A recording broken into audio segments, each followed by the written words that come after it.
Hi everyone, my name is Oreva Egbi, and I'm here with Eve Afrique, and we're going to be talking about child sexual abuse.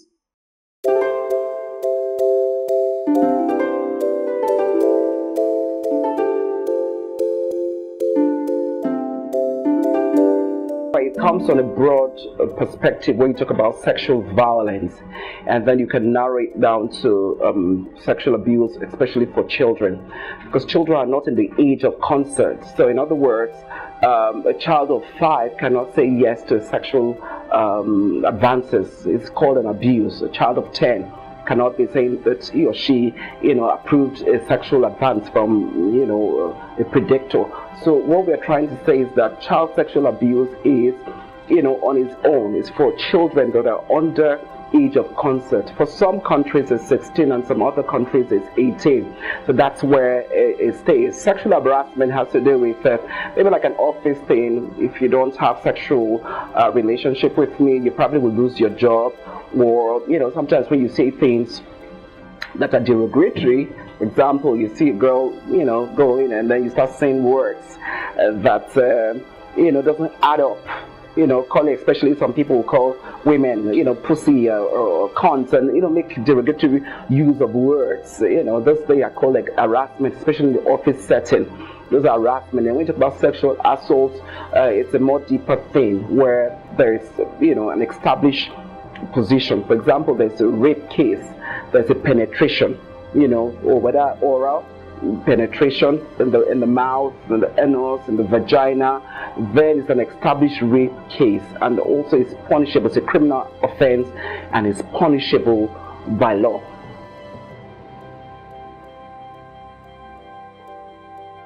You could be able to detect some signs if you're a little bit informed about who they are. I just want to say that people we call predictors, people we call abusers, they are people we know.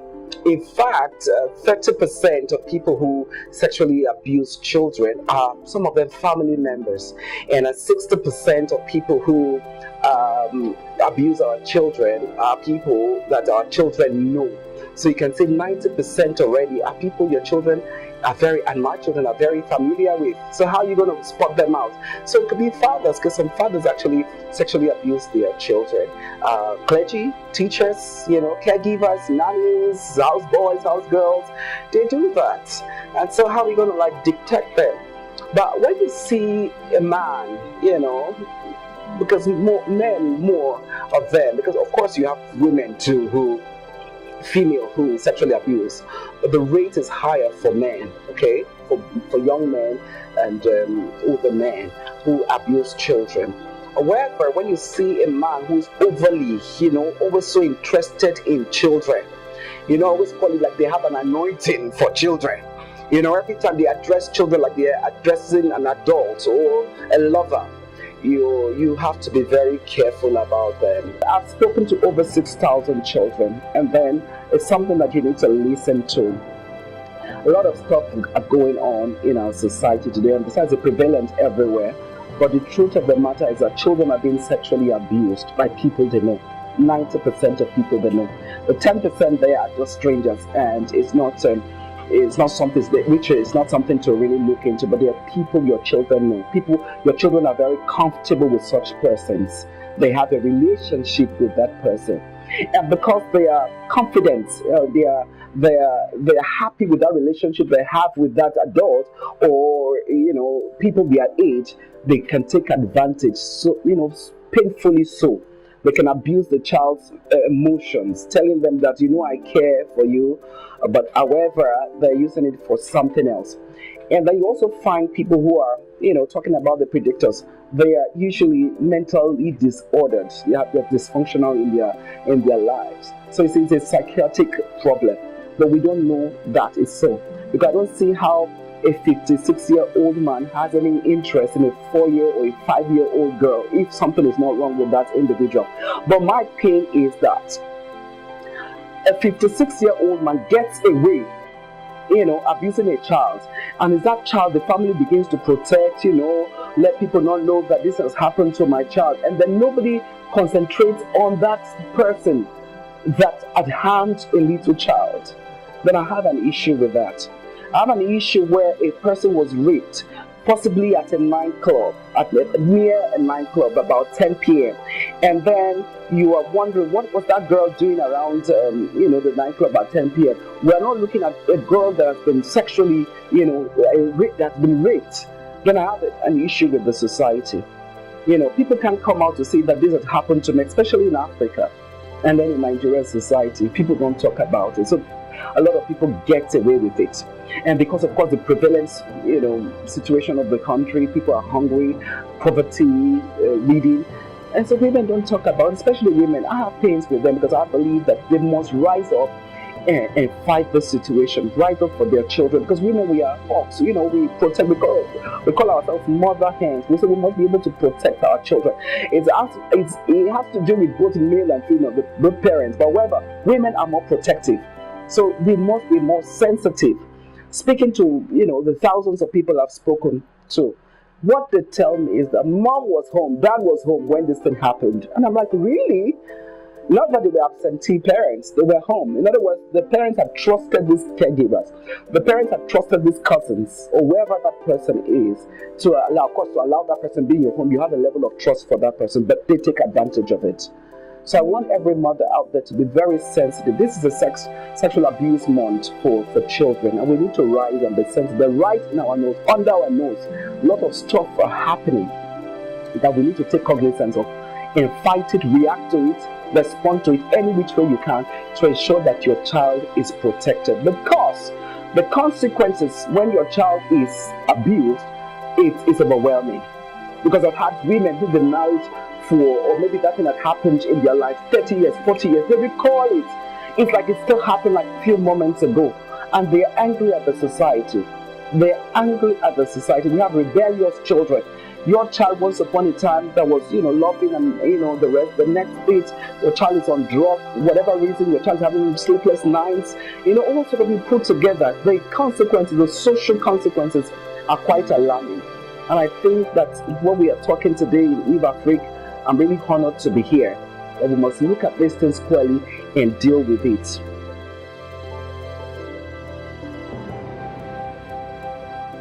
Most times, especially when it comes to these abuse-related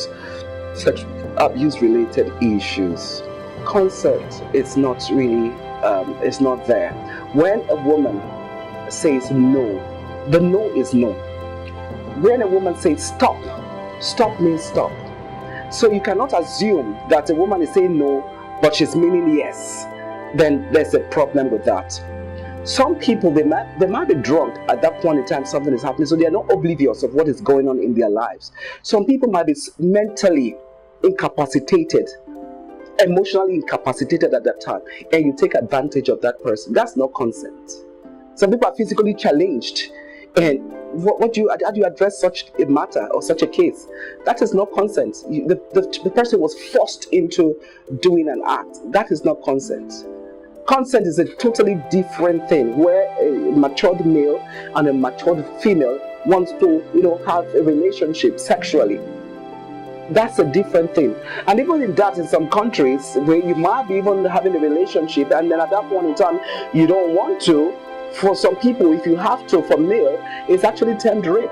Those for advanced societies. I don't think in African societies like that. Some women, some men will say, how can I rape my wife? That kind of thing. We don't want to go into that. But, we're just addressing the child sexual abuse thing, which is so predominant in our society today. And it's quite an alarming rate. It's simply what is going on is that before, it used to be 1 out of every 8 girls or 10 girls that have been abused, but right now the ratio is going, gradually it's closing up. Right now it's 1 to every 4 girls. In other words, in every classroom there's a child who has been sexually abused there, and that is quite alarming. In every home there's a child that has been sexually abused. Doesn't mean that you don't know, doesn't mean that these things are not happening. Yes. And I'm pain is that when I ask those children, does mommy know about this? And they said no. So mom doesn't have inclination of what is happening in the lives of their children. Yes.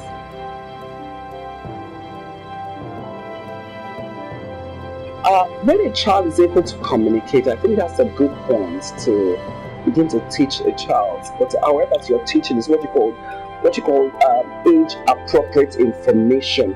The basic thing to start with is to teach them their body parts. That's a good place to start. These are my hands, these are my nose, my ears. But I have issues with the African society, I tell you. Why do I say so? Is that it's very easy to say these are your body parts. See, the eyes, the nose, the hands, the legs. And then my breast is my body part, but it's not talked about. It's hushed. And I really wonder why. My vagina is my body part, and it's not talked about. So if I'm not telling my daughter that this is a vagina, but you say no, it's pee-pee. In fact, somebody went on to teach her daughter, to say that her vagina is her Merry Christmas. Oh yeah. And then I don't know how both of them go together. But children must be taught the body parts. Whatever is in the dictionary, then that child must be taught at that age. Why? Because when things happen like abuse, a child can confidently tell you that, Mom, Dad, this is what this person was doing to me. You can identify because they know their body parts. So now when you talk about sex education, because people don't even know what sex education is, so they are careful. Why I say so, because I go around school, sexual education and relationship education campaign, educating children on this issue. It's just acquiring knowledge about your body parts, about your health, about relationship. When you teach a child, these details at an age appropriate way, what will it help the child? The child, number one, will be comfortable to make competent, to make choices whilst you are not there, because you cannot always be with a child. So when a child knows that, look, if I have this kind of information, it can prevent unintended pregnancies, it can prevent sexual abuse, it can prevent, you just list it. If you just put the list together, then a child knows that when a person is coming for not a good cause, the child knows of the truth that, look, this is not a person I should hang out with. And when you have a good relationship with your parents, a child can come to you and say, Mom, do you know what this uncle was doing to me? Mom, do you know what that auntie was doing to me? So it's important that we teach our children about sex. It's an education. Just like you have maths, you have English, there are secrets to it. And it's as simple as that. But because we just think that, some of us think that we're going to be teaching the children how to make love. How? That's why they're afraid. When they hear sexual education. First of all, know what is sexual education. First of all, know what is relationship education. Because if you don't teach your children, guess what? They will get it from untrusted sources. But she went home just like that to go check, everyone. Just surprising to go see everybody. And then when she got there, the company is a big one. And all the children, they were nobody here. She was wondering, where's everyone? Where's everyone? She got in there. Guess what? The children, the curtains were all closed. They were watching pornography.